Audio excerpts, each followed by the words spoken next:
Welcome to another episode of Unbound Unlocked. Today we're joined by Josh Curcio from Protocol 80. It was an exciting conversation with another insider, someone else who's speaking at a session here at Unbound.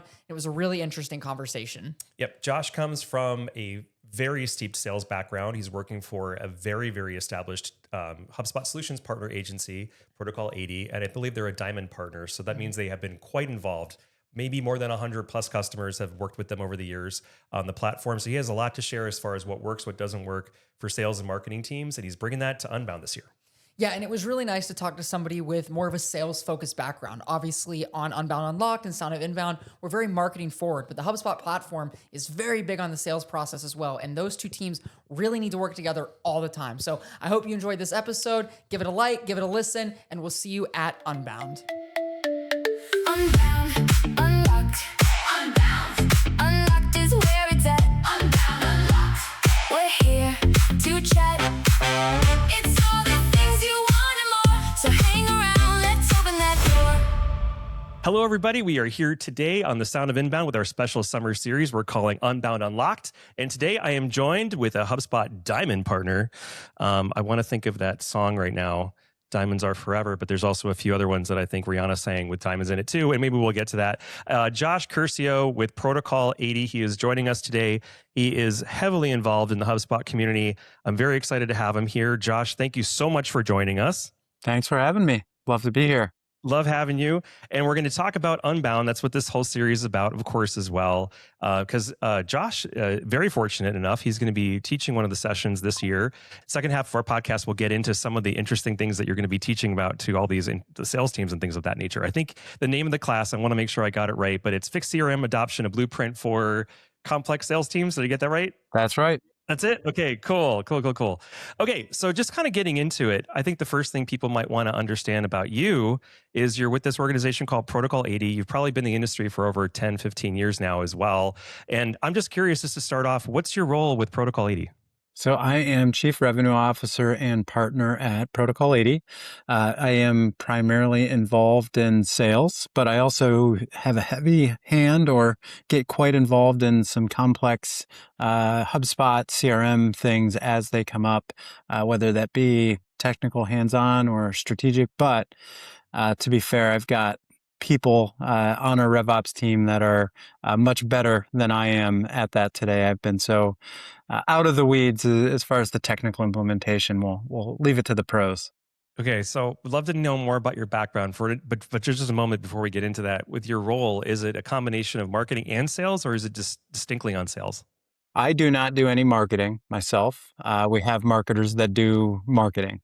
So people say that I'm on the dark side. When people talk to you about being on the sales side, is that even the darker side of the moon? I think so. But try to make it fun. Try to make it consultative, and not to be that sales guy nobody wants to talk to. Yeah. And Protocol 80 has a couple of industries that you focus on too, isn't it? Manufacturing, industrial, B2B, things like that nature. Is that correct? Yep. About 95% of our business is in the manufacturing space, and it's been that way basically since the agency's inception in 2002.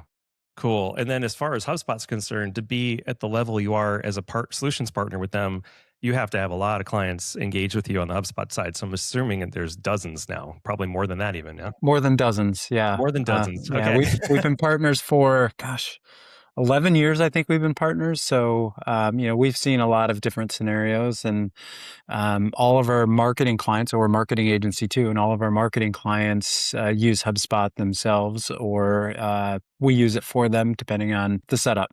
Cool. Okay. So excellent. Good to know. Good as a foundation. So let us know a little bit more about you and your background. Yeah, so I've been here at this agency now since 2008, but prior to that, I was at a large SEO PPC agency in Pittsburgh that primarily focused on Fortune 500, Fortune 100 companies. They were called Impact. My day-to-day client was a Fortune 100 financial services account. So managing much different things that I am today, but it was a great learning experience to be able to learn in that type of scenario. Now, SEO, PPC, so much different today than it was back in the mid 2000s, but it was still great. Enjoyed the people I worked with, learned a lot. But then the agency here, which started as web dev and more technical side of things, custom development. At that time, you kind of needed some SEO, PPC, because that's what everyone was asking for. It wasn't just build me a website; it was build me a website and help me get found. Yeah. Do you feel like that the work that you've been doing in SEO over all those years, well, actually, should be respectful. Is that company still around? The company you used to be with? So Impact was acquired by Merkle, who is still around. So I'm just thinking like to start to jump into some of the topics today, but like you said, SEO has changed quite a bit. And I'm wondering if they've evolved with the times. Do you feel like their world is now all AEO? No, I think when we think about best practices, maybe this is me talking about my agency, and I don't know how they do things anymore at the old agency because we do SEO. Following best practices, some of those haven't changed, and maybe I feel that way just because we've evolved over time, and it wasn't a drastic like on day one we were doing it this way, and then on day 14 it was completely different. I think if you evolve slowly, the changes feel less major. But if I were to look back at the work that I'm doing or that we do today versus what I was doing when I was in that early stage agency world, so much different. I guess one of the things that would be different is now AI tools can help us write things like page titles and meta descriptions, those kind of really surface level things. Back then, that was people's brains just doing all of that, and could be tedious and monotonous, but somebody had to do it. Same here. Exactly the same for us as well. I just think that we've had the argument or debate, I shouldn't say argument. We've had the debate internally that SEO is AEO.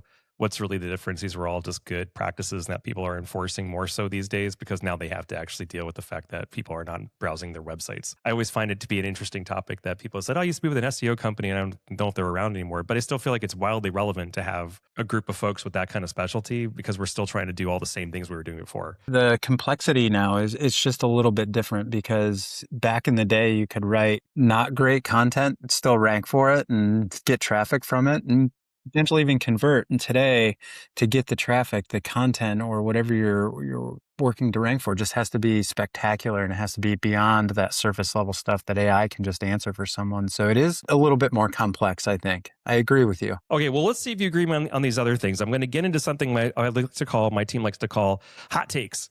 Come on. It's time for some tasty hot takes. So I'm going to quick throw a topic out there, and I'd love to get your fast take on that topic. So the first one is nothing is better than email marketing. What are your thoughts on that? Oh gosh, so many things are better than email marketing. I don't like to receive them, almost never open them, don't like to do them. They're okay if they're done strategically and done well and personalized. Okay, you're one of the first people that I've had on here that are strictly in sales. So I'm going to ask this question carefully. When you go to do your follow-up, is it all on email or do you make phone calls more than email? I'm wondering which one do you lean on more? Almost all email. Email? Okay. Do you use any automation for your follow-up emails? Very little. It depends on what I'm doing. For prospecting and early stage stuff, yes, I'll use some automation. But once I'm in the sales process and working an actual deal with someone, almost no automation. All right, fair enough. All right, the next one. PDFs are forever. Yeah, I'll agree. I'll agree with PDFs are forever. Until everyone can agree on one single source system, having a format that everyone can view without challenges, let's do it. I'm forgetting. I used to know what PDFs even stood for. Is it PostScript document format? Did I get It could that right? be. Okay, I don't even Could know. be. All right, we'll have to look that one up. By the way, my thoughts on PDFs, I should be more clear with folks these days. What about content offer PDFs? I'm going to say no. I think that beyond, or once people are able to get some of this information without downloading a PDF, it's going to require engagement from something that is like more engaging than here's this document. I think PDFs are still today and needed, but I don't think they're forever. One thing about PDFs that it does do that can be somewhat helpful is that if I found a resource that I felt was quite helpful to me, and it was an online resource, and I didn't download it necessarily, it's dynamic at that point. If I go back to check on it, that person could have stopped paying for the hosting on GoDaddy, and that thing is gone. So I think in that manner, having a snapshot of things, if it's a contract or even if it's a content resource, I might still say it's relevant. But I'm with you that I have such an interactive history and background in doing all sorts of things over the years, leveraging everything from Flash, even DHTML. I'm that dated. But going into like being really interactive experiences online and trying to find things that are super engaging, I would keep it dynamic. But I can think that if I do something that's really, really valuable, people would want to download it somehow. Well, I think the other element or the other point that comes into play here is like if you've got buying decisions or research decisions that are going across multiple people, you have more of a likelihood that someone will read that PDF as opposed to saying, all right, first go here, then fill out the form, then download this thing, then read the thing. Just like download it and send it to them via email or Slack or chat or however you send that. The next one here is the future of search. Is because of your background, I'm like to ask this question. The future of search is asking, not searching. Like Ask Jeeves back in the day. Yes.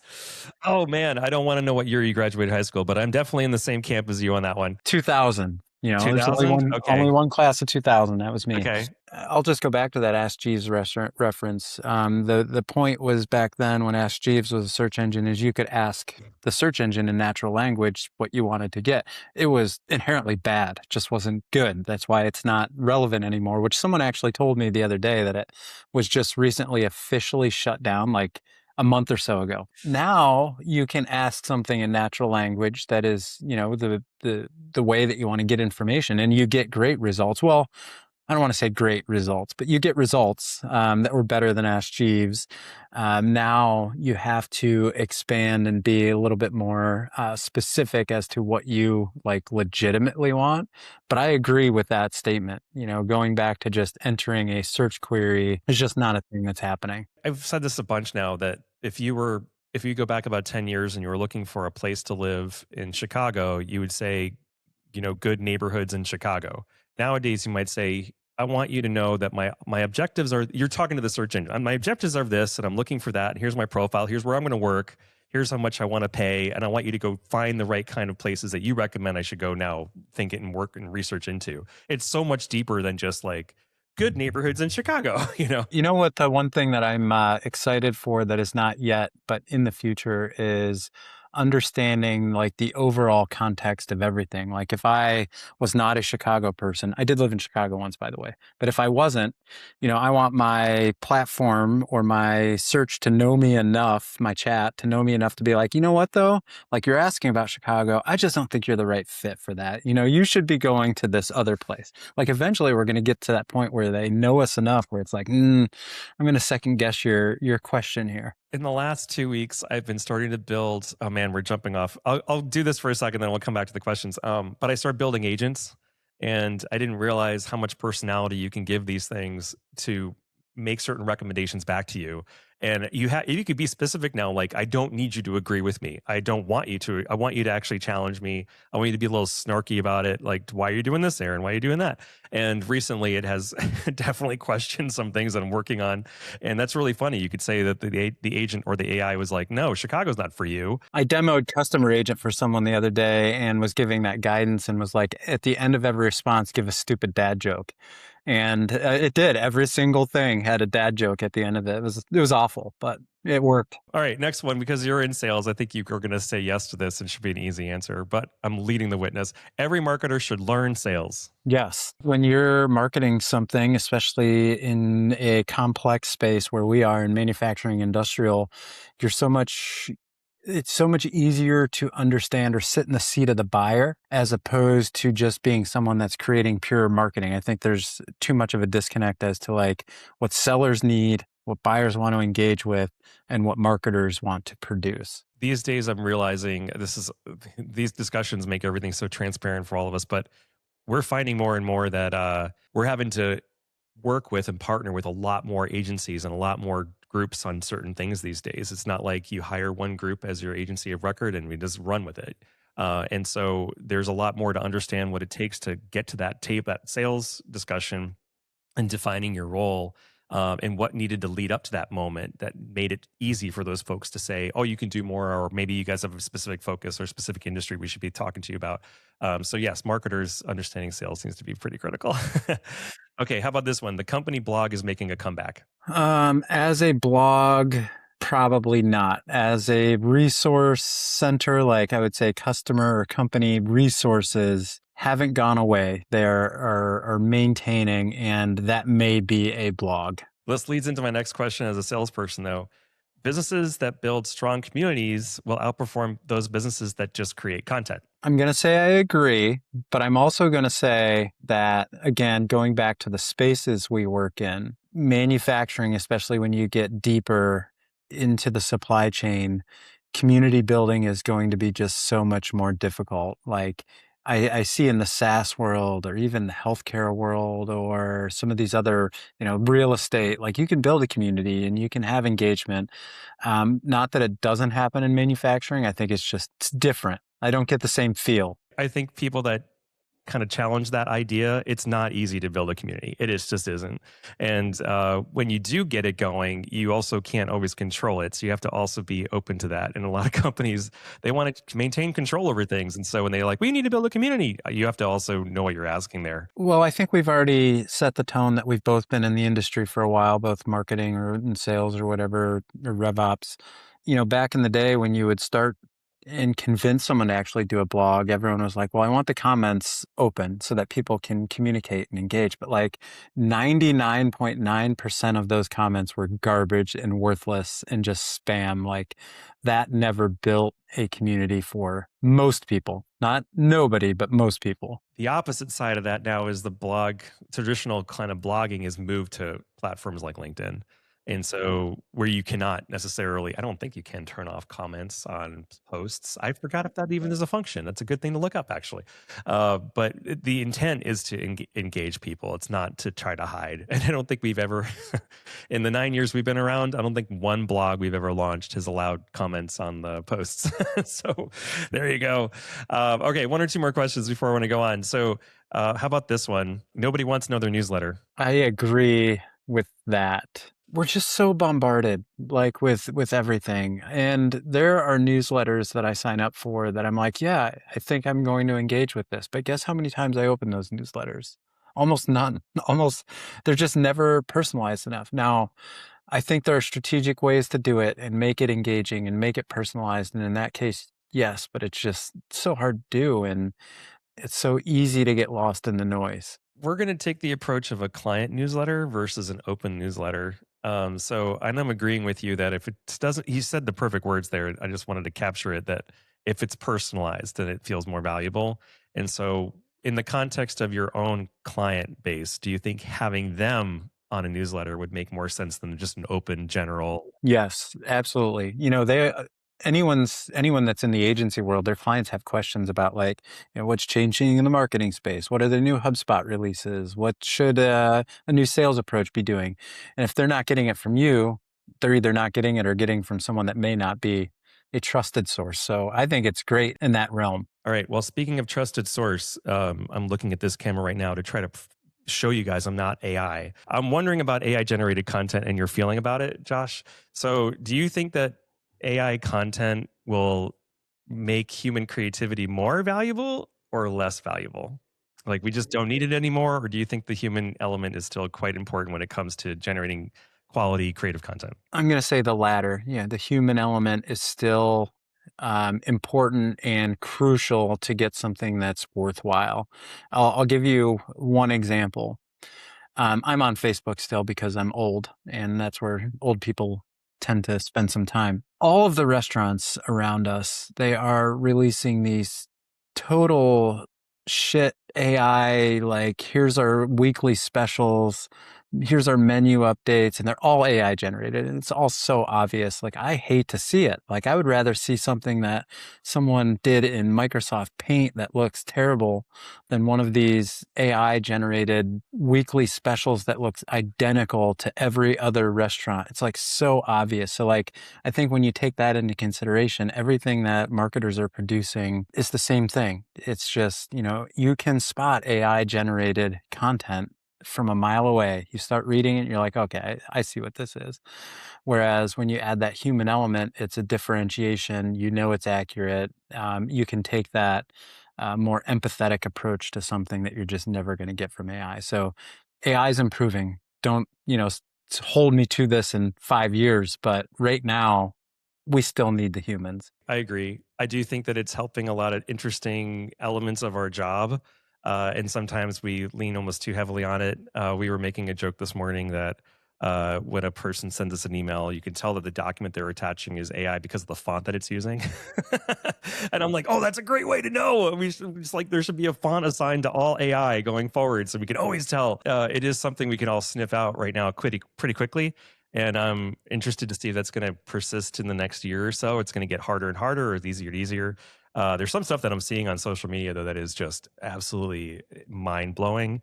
And we're not currently in our agency really producing a lot of stuff straight with just AI and only AI. But personally, I do use it for music writing. And I upload ideas and it builds off of those ideas. And it does a better job when I give it that reference. It does a pretty snotty job when I just put a prompt in. But when I give it something to work with, it does a pretty great job. And I'm like opening up this whole other talent I didn't even know I could get into about orchestrating my ideas and trying different things with it that I could never have experienced before without AI. There's some of those AI only Spotify things that they released that I'm like, I just would not have even known the difference. I mean, the lyrics are probably questionable, but so are like lyricists. Lyrics can be very questionable too. So yeah, there's some times right now where I'm thinking, there's gonna be this place where people will start to say, I want to design my own TV show. So a particular show ends and you're like, well, I want 2 more seasons of whatever I was watching. And so you just tell the AI, like, expand this whole storyline, and it gives you all these episodes just for you. So this was Hot Takes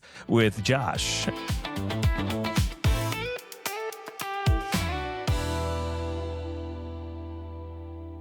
Okay, we're back here with Josh, and now we've talked shop a little bit and learned a little bit more about Josh. I want to talk more Unbound. And this year's show is happening in mid-September. I believe it's the 14th and on, 14, 15, 16, 17, 18, somewhere in that week of September in Boston this year. And they've rebranded the conference from Inbound to Unbound. So the whole point of this podcast is to talk about what's really changing and what we're bringing to the mix. And one of those people that's making that impact on the community is this fine fellow here, Josh, from Protocol 80. And I think I want to talk first about what's exciting you most about this year's conference. So maybe, Josh, share with us what you think about Inbound is now Unbound. What are you excited about? I'm a speaker this year, so I'm very excited for that. It's hard to not be. Our drafts were due today for the presentations, so it's top of mind right now, but very excited.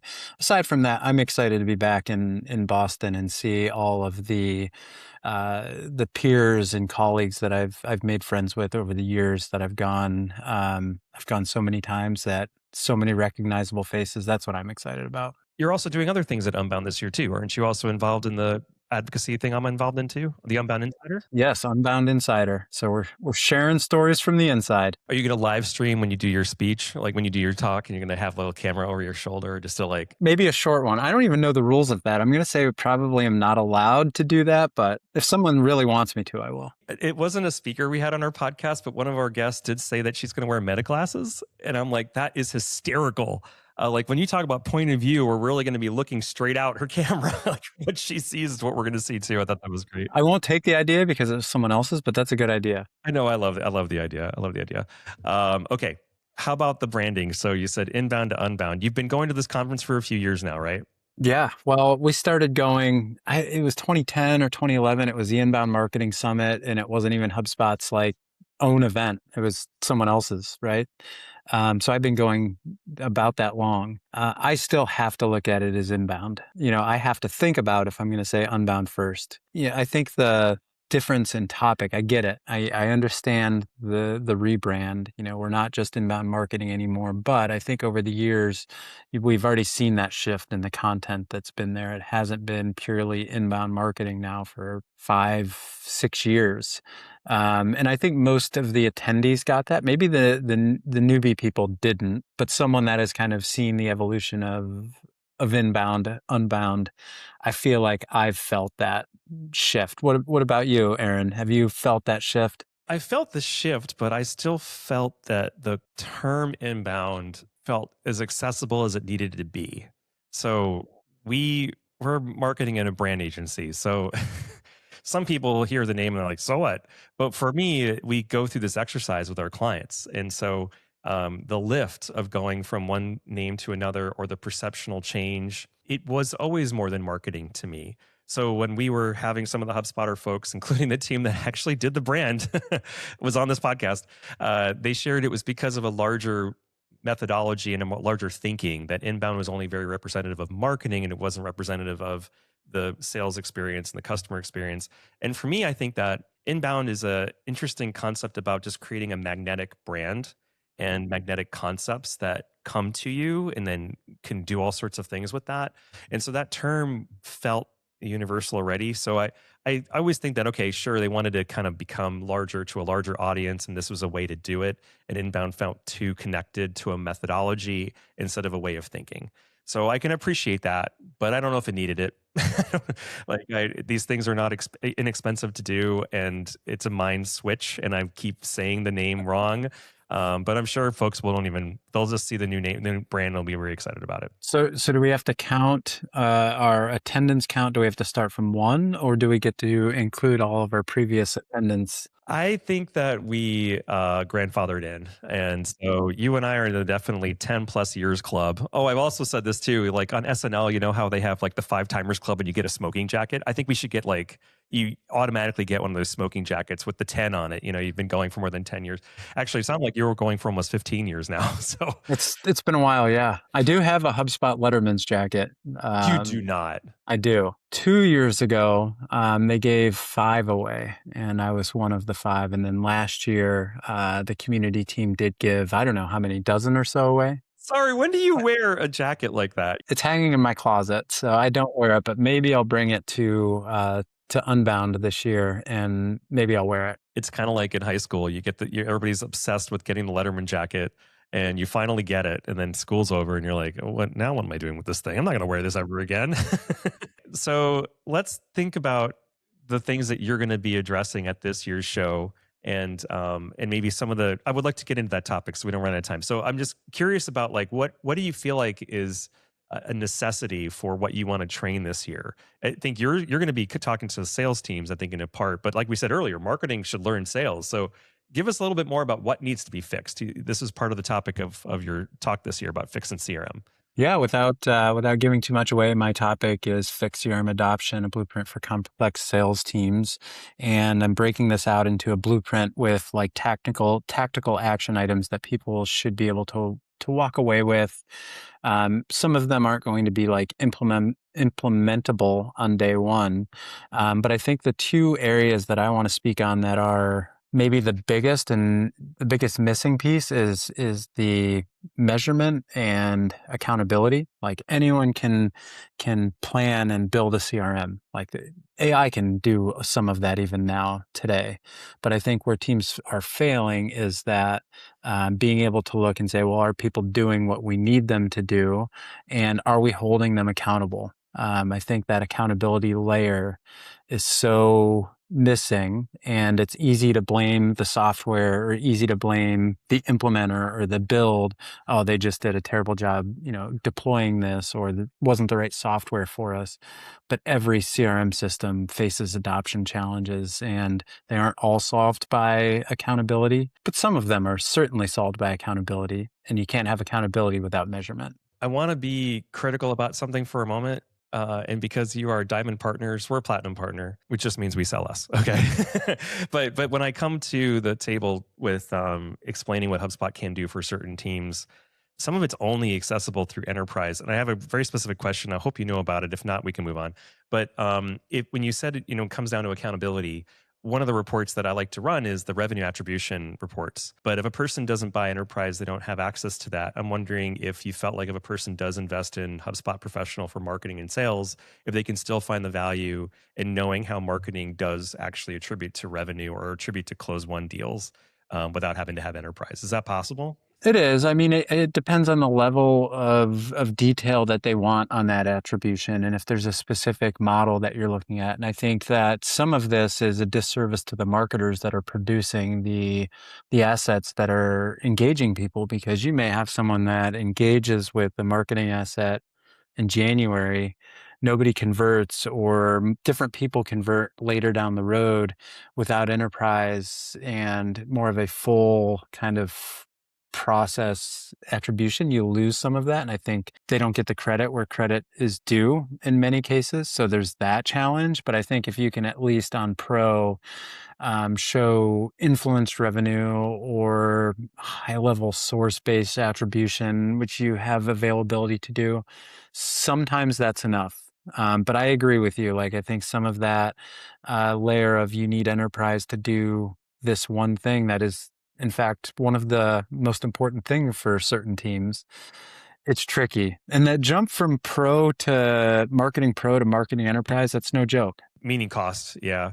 Yeah. For me, what I believe you can still run is you can still run reports. And I'll talk about AI here in a second, but you can still run reports that say, show me how many deals or how much revenue have people associated to that revenue or people associated to that deal that came from paid media, as one example. So you can still run reports like that.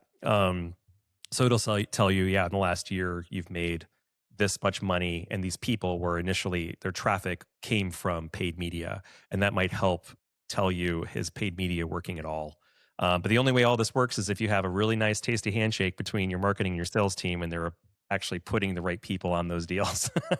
So and that's when I may say the right people, like all the folks that should be associated to that deal are associated to the deal.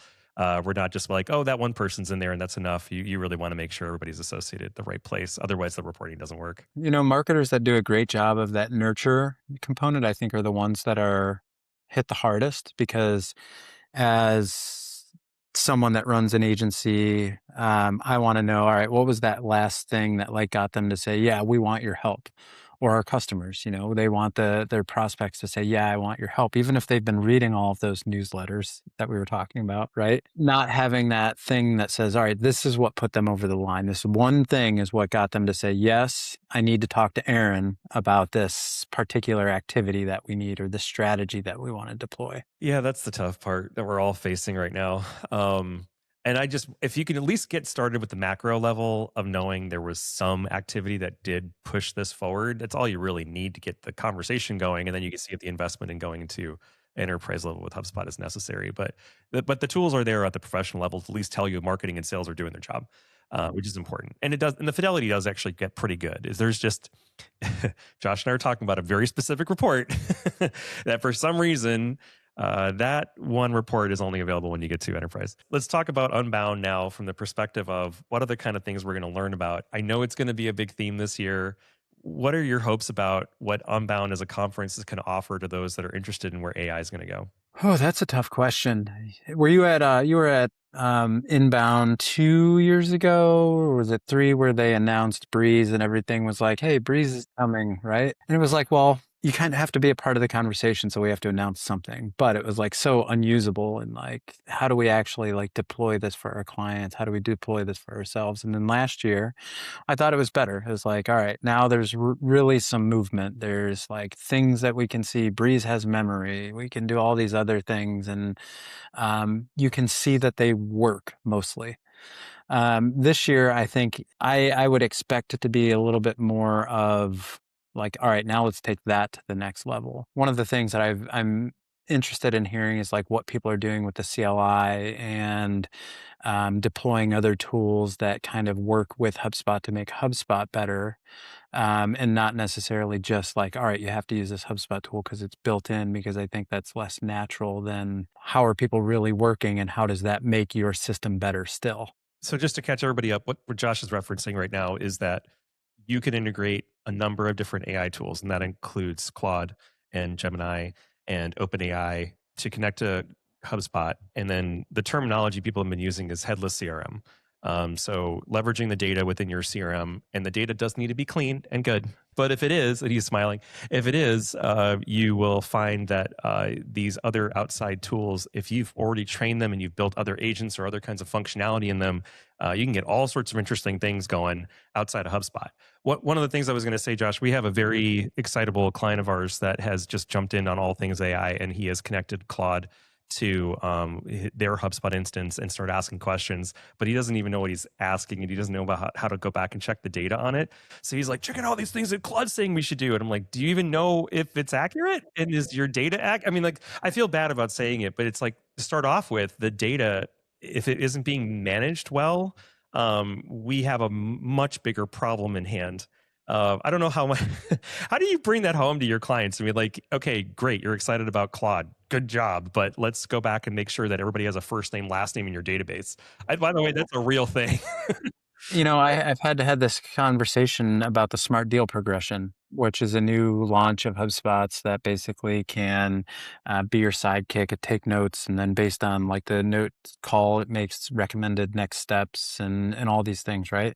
Well, it uses this historic information to be able to make those recommendations. So if your reps aren't logging their calls, or like one person is, but the rest of the people aren't, it's like you're losing a lot of the context that it needs to be able to be a good and accurate tool. So it's like everyone has to be using this, has to be trained on what it needs to be trained on, and not only train that one time, but like over time as your business evolves, as the purchase process evolves, it like needs to keep learning. So if like certain people aren't using it or everything's not being logged, it's like it's only going to go so far. You could also ask the AI inside a HubSpot. That's Breezy. It's Breeze. I call it Breezy. I like to give these things names. Gemini, I call it Gemmy. I call it Chatty G and the GPTs if you wanted to make them into like a barbershop quartet. That's catchy. Yeah, Chatty G and the GPTs. But the reality is, if the data in itself doesn't start in a good place, you start building on top of that and everything becomes impacted by it. So it's a force multiplier of all sorts of shenanigans. I will say, though, recently we had a new client just sign up for it, and HubSpot in general. And on one of the opening pages, a new thing started popping up, which was, let's help you build some agents if you're interested in it. And so, as we're both pointing out, the Unbound conference this year might lean more heavily into that functionality of trying to find opportunities to mine your data, clean your data, do a lot more with that data. By the way, is the gold. So used to be, and it still kind of is, content is king. I wish I could create up an alliteration for this, but like data is queen. Data is the disciple. There you go. So I'm trying to get higher than the king. But there's a lot that needs to be considered when it comes to leveraging AI in these platforms. I'm excited about it, but I'm hoping this year's conference does unlock some opportunities that I hadn't considered before. So when you first went to Inbound, what were you excited about when you went to the conference so many years ago? And what are you excited about this year that you might get to experience? Yeah, that's different. Gosh, that's so funny. Like, so many years ago, I was excited to see Rand Fishkin talk about SEO and, nerd out to one of my SEO idols at the time. I get less excited about that type of thing now. I am really excited to talk to my agency peers again. I think the networking is the thing that I go there for, to learn from other agencies, what they're doing, what's helping them, where they're struggling. That is my favorite part. And I take more away from those conversations than some of the sessions. Go to sessions. I'm not saying don't go to sessions. Go to sessions, especially mine. But there's great speakers that are knowledgeable. So do go to those. But that's what I look forward to. Talking to people like Aaron, chatting with them in person, because it's not something we get to do every day. Yeah, I agree. So there's a lot of folks like, well, you just pick up the phone and call people. Right. You can just pick up the phone and call people, but you don't have this like spontaneous way to run into folks.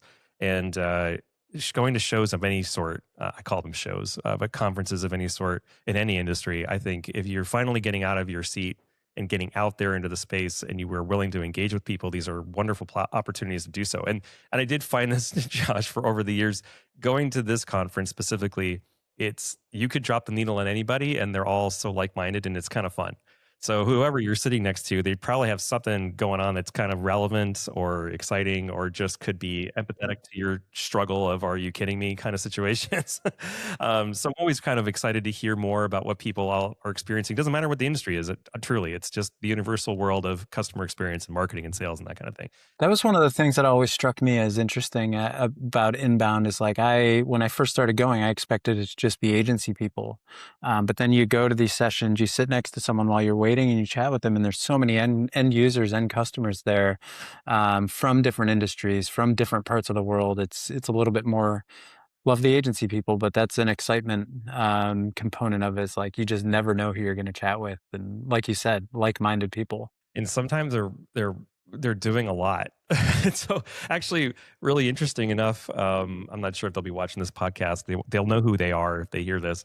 But there are some folks in our industry that you're just like, oh, they're just starting off marketers and they have this newbie job. They were an intern. Now they're a marketing, associate, and they're doing some light marketing on social media. And then they look them up personally on Instagram, and you find out they have like 85,000 followers on that. And they have 130,000 followers on TikTok. And you're like, whoa, wait a second. What are you doing? So it's like B2B marketing is a different world than just doing like the edutainment or entertainment of being on social media as an influencer. But you could be sitting next to people at these shows and not realize, like, you think they don't have anything going on. They're like, no, there's hundreds of thousands of people following them. Get ready. But this was really funny. This was on one of our last podcasts too, that nowadays there are influencers going to the show and doing a get ready with me videos, which is so weird about where this show started to where it is now. That would be so boring for me. I like get up, get dressed, leave. Well, you should be wearing the meta glasses and then kind of go nuts this time. Like, go out and get like a bespoke, what was it earlier? They were saying chef inspired waffles and things like that. Chef driven recipes for waffles and things of that nature. Not gonna lie, that sounds good. I would eat that. Oh yeah, it's got to be good. It's got to be some tasty, tasty hot cakes instead of tasty hot takes. That'd be great. All right, before we go, is there anything else that you want to say that you would be excited about when it comes to taking on a conference that's not supposed to be your normal conference? It's supposed to be an unconference. You kind of hinted at it today, but is there anything else you want to kind of highlight? It's community-driven content. So people like Josh are the ones that are going to be out there, driving these classes. It's not like there are classes for HubSpot too, and there's a whole academy place, and there's other things like that. But you're more likely to hear from not HubSpot people than HubSpot people. So that's one thing I feel like is different with this conference. For sure. And the past couple of years, they've also done the brain dates. I think there may be some different name this year. I recommend doing those, and it's a chance to engage with someone. And if you're great at HubSpot or great at strategy or great at something, you can help someone out, like help someone with a problem that they have that they want to solve. And I think that is a really cool addition to the conference over the past couple of years. So there's no dinger as far as like registering for the conference and then registering for a bunch of classes. You don't have to go to the classes. They don't ding you for not showing up. They will release your seat after a few minutes, but there are enormous opportunities for networking on the show floor by industry and by identity and other kinds of roles, things like that as well. And so if you really don't know where to start, you can at least find yourself in one of those areas. Or like I said earlier, there's the HubSpot Academy will also just kind of dive in and help you with all sorts of other issues that you might be having or just want to learn something. Which is pretty cool because that's not something that you normally find at other conferences. Many other conferences don't even give you a place to sit. Before I forget, the food trucks at BCEC are always they're a highlight of mine. I love the banh mi truck. Big fan of that. Get out there early or go late would be my recommendation because you don't want to waste an hour and a half standing in line. So if you go right at noon, it's a little hairy, a little tricky. It is also fun. So the person who's now in charge of the whole event was one of the people a number of years ago that they consulted with to make the show much more experiential. And so she's now in charge. So you can see maybe that there's going to be some other kind of interesting things that might pop up. Last year or the year before, they had you can make your own perfume or cologne. They had oxygen bars. They had all these weird things. You're like, what the heck is all this? But it gives you a lot of interesting ideas for your clients. So it's oh, this could be experiential stuff we could try too. It's not just the LinkedIn headshot anymore. It's not that way at all. Did you do that when they had the headshot people? They put me in the most awkward position to get my headshot. I was like, it's one of these. Yeah. The funny part though is there was a life science conference I attended this past spring. And no joke, you walked up to this booth and they said, would you like to get your headshot? And they turned on this AI screen that was above you. And they said, in what generation would you like this shot? Like the 1970s, 80s, 90s, retro, future. And you picked one and it AI photoed you. so all of a sudden you now look like you got the crazy huge collar, or from the 80s, you're wearing 15 shirts that are of all these neon colors. It was very funny, and they leveraged AI in a very entertaining way. So I kind of love that. I hope maybe HubSpot will do that too this year. Yeah, that's cool. I like that. Yeah, me too. Okay, Josh, this has been fantastic. It's been a great conversation. I hope everybody watching this has gotten some little bit of a preview of what Josh will be sharing at this year's Unbound show, because he is a great example of the kind of insights that people are going to share. And I think it's really cool that he's going to be unlocking some cool opportunities and insights for sales teams and their CRM, because this is where we all live all the time. So I think that was great. If you want to find Josh, again, last name Curcio, we'll put his name up here on screen. You can find him on LinkedIn or, more importantly, Protocol 80.